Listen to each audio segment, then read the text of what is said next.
Kauno rajonas. Telefonu į redakciją paskambinęs Bronius Maskeliūnas kvietė: atvažiuokite pas mane į Domeikavą, tokios sodybos aplinkui nėra.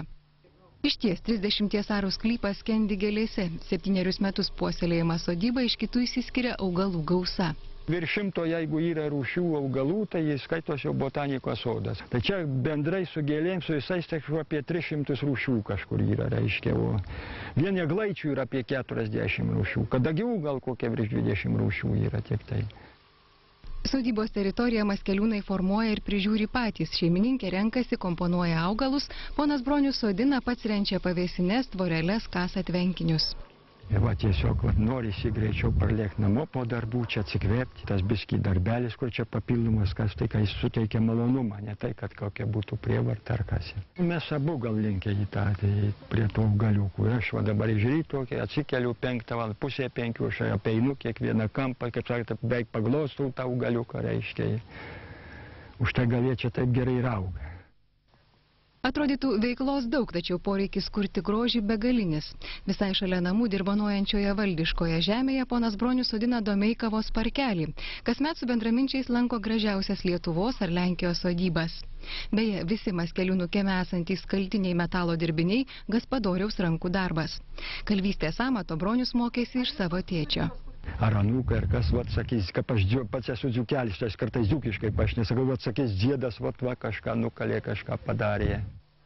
Atrodytų, sodyba išpuoselėta, sutvarkyta, bet ne. Bronius jau pradėjęs naujas statybas. Kasa rūsį pačių užaugintoms ekologiškoms daržovėms laikyti, o virš jo res pirtelę, rąstų su pečiais.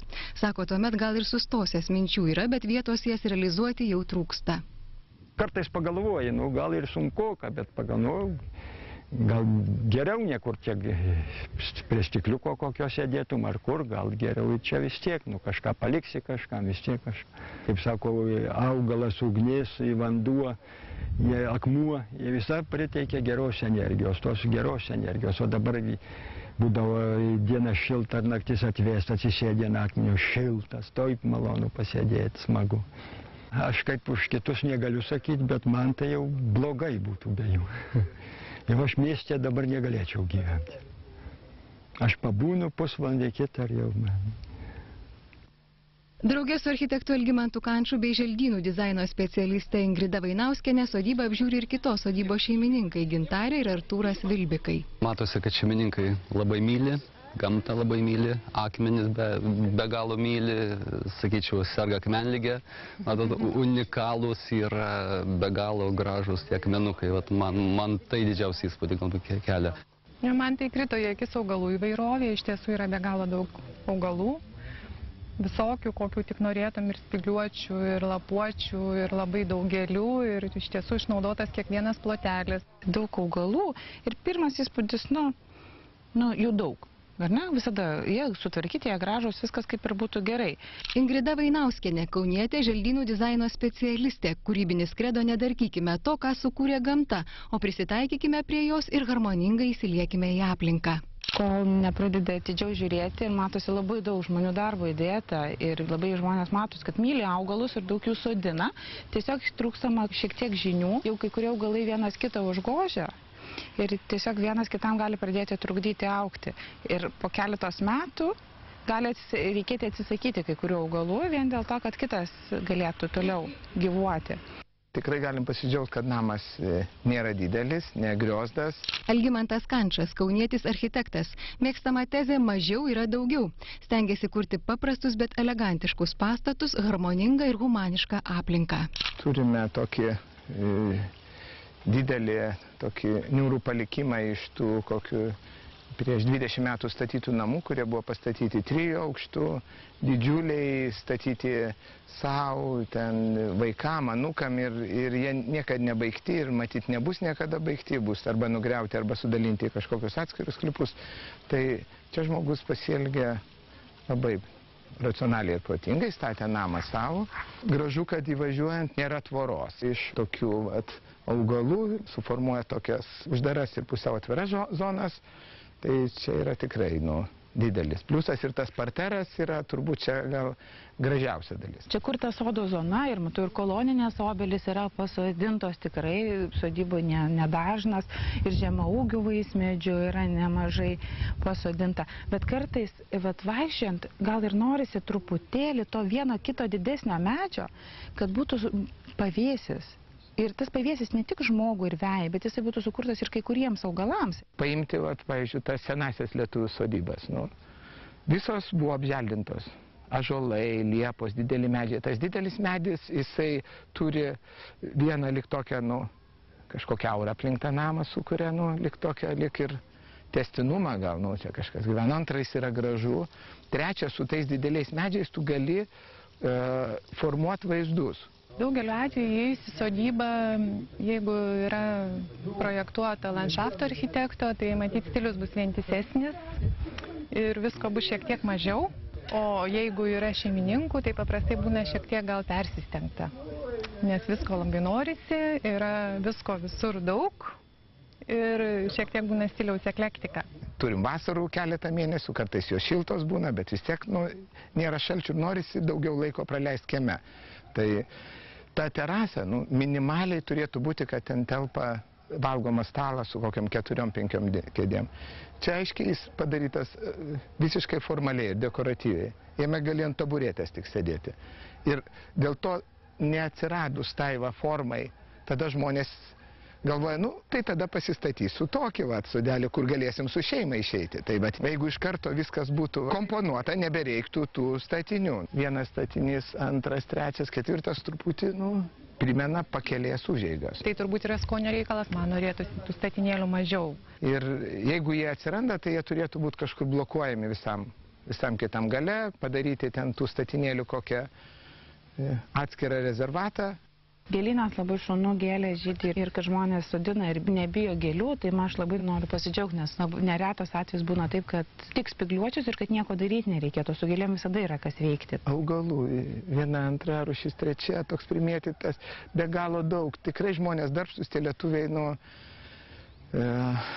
galima pasidžiaugti, bet kartais jie galėtų sustoti truputį, pagalvoti saikas, pavartyti kokius atsiversti, kad ir mūsų gražiosius parkus, ar kokius japonus, kinus, suprasti, kad tai yra saikia ir skonė ir tam, susivaldyme yra daugiau dalykų ir nėra, kad tu pripirksiu tų augalų, jų pridėsi ir ten, bus savaime gražu. Nebus, Namui dar reikia trupučiuką padirbėti, galbūt su spalvomis, gal, dar jisai, taip sakant, ta gamta turėtų lipti prie jo, arba jisai, man kažko trūksta, aš negaliu apibūdinti žodžiais, bet... Namas nėra didelis iš lauko, bet iš vidaus jis atrodo erdvus. Tai yra, tikrai gerai architekto sugalvota ir užsakovo įvykdyta, kad tokia pakankamai jauki erdvė, jin yra mastelėje, nėra, kad yra nejauku, kaip ateina ir, pavyzdžiui, koks plotis, toks aukštis, yra kartais tokios erdvės per daug aukštus, jos tokios truputį, šaltos galbūt primena kokius viešbučius, Namas turi turėti savo masteliais, turi turėti, būti vis tiek pritaikytas daugiau šeimai. Tikrai galima pagirti šeimininką, kad padaryta skoningai ir išlaikytai, kad yra kelios medžiagos, yra žemės tokios spalvų sienos dažytos smėlio su tam tikrais atspalviais, natūralios uosio grindys su keramika. Galim pasakyti, kad viduj namas yra, interjerai labiau subalansuoti negu apželdinimas. Tai kai patys padarė, tai nuostabiai. Galima pasidžiaugti, kad lietuvių skonis kyla, auga ir supratimas vis toks tampa teisingesnis. Pamačiusi įrenginėjamą tvenkinį, Ingrida sako, jog čia praverstų specialistų konsultacijos, ypač formuojant ir tvirtinant šlaitus. Įrengiant vandens telkinį geriausia kopijuoti natūralų ežerėlį, sodinti gamtoje esančius vandens augalus, įveisti tinkamą žuvis. Architektas Algimantas Kančas gyrė šeimininkų sprendimą neatsitverti sklypo aklinomis tvoromis. Čia visų architektų yra prašymas, pageidavimas sustabdyti žmonės ir juos atvesti kažkaip į protą, apšviesti, kad nestatytų tų betoninių baisių tvorų, kurios važiuoja iš Lenkijos tokios, ornamentuotos. Niekada nebuvo panašių Lietuvoje. Arba nebuvo tvorų, Arba jos buvo kokios lentinės, arba tinklinės, dar kažkokios gyvatvoriam, nes ta tvora nėra vien tik žmogaus dalykas, jin yra kaip gatvės elementas, yra viešas dalykas. Baigus sodybos apžiūrą visų paprašyta pateikti savo vertinimus. Žiūrint į šiuos visus augalus ir žinant, kad tai yra 2 žmonių darbas ir kad visus augalėlius prižiūri šeimininkė, tai man norisi duoti 10, 10 ir 10. Pati idėja, kad yra daug grupių ir labai daug augalų, sakykime, 9,7 šaunuoliai žmonės, tikrai labai džiugu. Idėja galima būtų 5, 6, nežinau. Eksterjeras gal 6, 7 kokie. Estetika, būtent čia, kurioje vietoje trūksta truputį profesionalo pagalbos, tai čia aš jau nusilečiau iki 8. Mažoji architektūra, nežinau, man 2-3. Už mažąją architektūrą aš 5 duočiau. Tik būna daugiau, 6 su tokia meilė padaryta, taip gražiai. Stilistinis vientisumas, kokie 4-5. Čia irgi mes išliekam su tais 8, nes yra labai daug tokių dalykų, kurių reikėtų truputėlį koreguoti.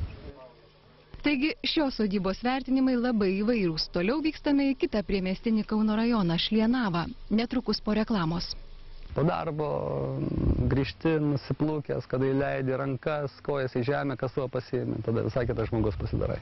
Myli gamtą, matavo šeimininkai. Myli. Kartais žmonės susigalvoja uždengti stogą mėlynai, žaliai, raudonai, nuriškytas spalva. Aš suprantu, čia po baliaus ateina tokios mintys.